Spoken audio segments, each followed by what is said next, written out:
Bonjour Paul, tu fais partie de la liste des 30 Under 30 2024. Tu es à la tête de NeoBrain. Est-ce que tu peux nous parler un peu de ton entreprise? Donc j'ai fondé NeoBrain il y a 6 ans. À l'époque, le constat que je faisais, c'est que les métiers changeaient de plus en plus vite. Donc je me suis intéressé à la manière dont les grandes entreprises s'adaptaient à ces transformations. Et donc j'ai pris le Fortune 500 dans les années 2000, puisque Forbes connaît bien. Et je me suis rendu compte qu'en 20 ans, il y avait une entreprise sur deux qui avait disparu ou qui était sortie de ce classement. Donc je me suis intéressé à la moitié des entreprises les plus résilientes. Et je me suis rendu compte que ce qu'elles partageaient, c'est leur capacité à allouer la bonne compétence au bon endroit, au bon moment. Pour aider les entreprises dans cette mission, on a construit NeoBrain, donc une plateforme de gestion des talents et des compétences, qui va aider concrètement les salariés des grands groupes à inventorier les compétences et leur motivation, ce qui leur donne envie de se lever tous les matins. Et grâce à ça, on va leur proposer des parcours de carrière motivants dans l'entreprise. Et en faisant ça pour l'entreprise, on l'aide quand elle a des métiers qui disparaissent, d'autres qui vont se créer. On les aide à redéployer les gens. On crée des ponts. Plutôt que de licencier à droite et de recruter à gauche, on crée des passerelles entre les deux. Tu as quel âge aujourd'hui? 28 ans. À quel âge as-tu créé NeoBrain? Alors j'ai créé NeoBrain à 22 ans, 21 ans, à 21 ans. Et avant ça, moi je suis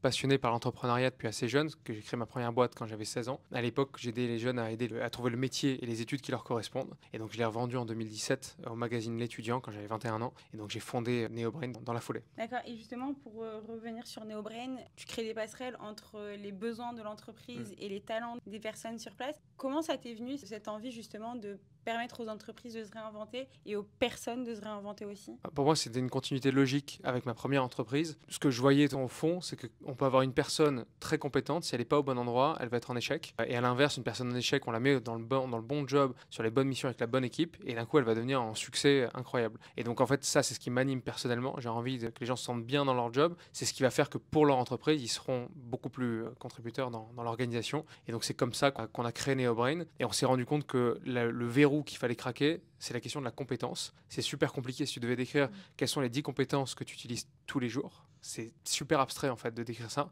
Et donc on a construit une IA qui aide en partant de ton parcours, de tes expériences, de tes activités pro ou extra pro. On t'aide à identifier un portefeuille de 10 ou 15 compétences clés. Et grâce à ça, on va t'aider derrière à trouver les bons parcours pour toi en interne, les bonnes formations aussi pour accélérer ta carrière. C'est toujours en interne ou est-ce que vous conseillez peut-être aux gens de quitter tel emploi pour aller ailleurs? Alors nos clients sont les grands groupes, donc on accompagne à l'interne. Et c'est pour ça qu'on travaille avec des grandes entreprises, c'est pour qu'il y ait suffisamment d'opportunités et des panels assez larges de métiers. Parmi nos clients, on travaille par exemple chez PwC aux États-Unis et au Mexique sur 85 000 personnes. On travaille avec des grands groupes dans le luxe sur plus de 200 000 personnes dans le monde, dans 80 pays différents. On travaille chez Safran par exemple, ou chez BPCE par exemple. Et du coup, cette entreprise, tu l'as créée il y a à peu près 7-8 ans. Comment tu as vu le marché que tu es venu conquérir? Comment tu l'as vu évoluer? Alors quand on a démarré, il n'y avait pas de case sur notre marché. Donc ce qu'on faisait n'avait même pas de mots. Aujourd'hui, il existe une case qui s'appelle les Talent Marketplace. Donc il existe une case sur notre marché. À l'époque, on a travaillé, on a itéré en fait très simplement. On faisait pas du tout ce qu'on fait aujourd'hui au démarrage. On a commencé, on a rencontré des entreprises, notamment la première qui nous a fait confiance, qui était à l'époque Deloitte, puis le groupe Renault. Et donc ils nous ont expliqué, ils nous ont dit, ben voilà nos enjeux, voilà comment ça marche. On a rencontré des salariés qui n'arrivaient pas à trouver leur prochaine étape professionnelle, qui avaient fait depuis 20 ans ou 30 ans le même job. Donc quand on leur dit votre métier va disparaître, ils savent plus quoi faire demain. Et donc on les a interviewés, on a essayé de comprendre vraiment les verrous qu'ils avaient. Et c'est comme ça qu'on a construit un produit qui répond bien à leurs besoins. Et donc on a progressivement grandi, beaucoup par bouche à oreille en fait de nos clients. Quand est-ce que vous avez commencé à utiliser l'intelligence artificielle? Nous, dès le démarrage, parce que c'était le verrou qu'il fallait lever. Alors à l'époque, ce qui est drôle, c'est qu'on a vécu plusieurs phases de l'IA. Quand on a démarré, l'IA, ça faisait vendre quoi qu'il arrive. Donc on a démarré, c'était un super atout. Puis après, c'est devenu le mot à ne pas employer, parce qu'on en mettait partout justement. Et là, ça fait 1 an et demi que c'est redevenu, ça a explosé, notamment avec les IA génératives qui font exploser ce secteur. Mais en fait, on se rend compte que l'IA, c'est pas un sujet qui est nouveau. C'est juste que la technologie a évolué énormément en 6 ans. L'IA a complètement changé de tête en 6 ans. Avant NeoBrain et avant tes premières expériences dans le monde de l'entrepreneuriat, tu n'avais que 16 ans. Comment ça t'est venu justement cette envie de créer, d'apporter des solutions, d'apporter des changements dans l'écosystème? Un écosystème que tu connaissais pas forcément vu que tu étais, j'imagine, lycéen à 16 ans.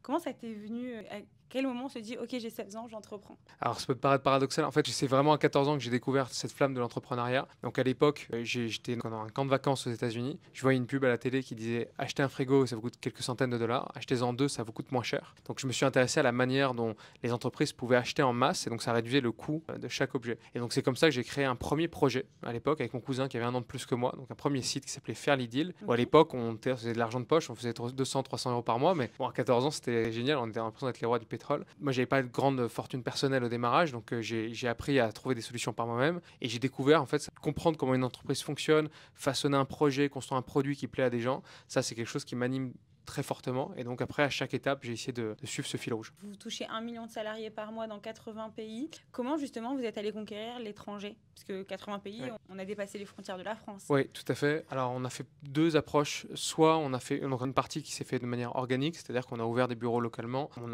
allait prospecter des clients locaux qui avaient ce même besoin, notamment dans différents secteurs, le retail, le luxe, des besoins assez forts, la banque et les assurances. Et en deuxième, d'autres pays, comme les États-Unis, on a racheté des acteurs locaux. On a été la troisième entreprise tech française à racheter une boîte aux États-Unis, ce qui d'habitude se fait plutôt dans l'autre sens. On l'a fait il y a 1 an. Et donc, grâce à ça, ça nous a permis d'aller chercher des clients aux États-Unis et donc de s'étendre de cette manière. Et avec des clients américains d'ailleurs, ils ont souvent des salariés dans beaucoup de pays différents. Donc c'est comme ça qu'on s'est aussi étendu avec des grands clients internationaux. Aujourd'hui, NeoBrain, c'est combien de personnes qui travaillent pour l'entreprise? C'est 140 salariés chez NeoBrain. Nos équipes sont réparties dans 5 pays différents pour servir notre million d'utilisateurs tous les mois. Et donc on a vécu une croissance forte. On a augmenté notre chiffre d'affaires de 150% en 2023. Et donc on a vocation à être à peu près 1 millier d'ici 5 ans. Du coup, aujourd'hui, vous êtes à l'étranger, vous êtes une entreprise qui fonctionne, vous avez plus d'1 million d'utilisateurs mensuels. Quels sont, en tant qu'entrepreneur, tes rêves pour l'avenir et quels sont tes rêves pour NeoBrain?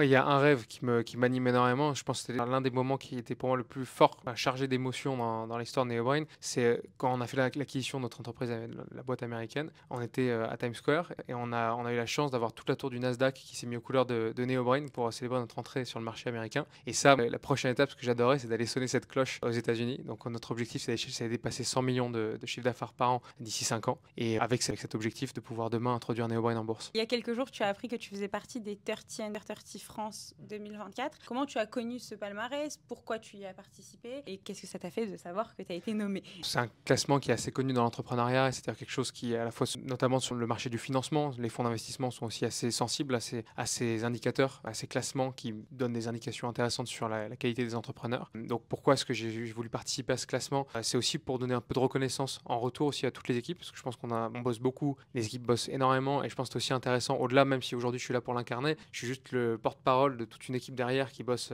comme des acharnés pour faire ça. Et donc c'était aussi pour redistribuer un peu de fierté dans les équipes et un peu de reconnaissance. Et comment tu as appris que tu étais nommé du coup? Alors comment j'ai appris que j'étais nommé? Donc samedi matin, voilà, je savais que c'était la sortie du classement. Donc je suis allé chercher le magazine, en l'occurrence avec ma femme et mon jeune fils d'1 mois et demi. L'heureuse surprise de découvrir ma tête dans le classement. Donc beaucoup d'émotions et de fierté surtout, et encore une fois surtout, de redistribuer aux équipes. Est-ce que tu as un message à passer à ceux qui n'osent pas participer au Under 30? Le message que je peux faire passer aux ceux qui n'osent pas participer, c'est que 100% des gagnants ont pas tenté leur chance. Merci beaucoup.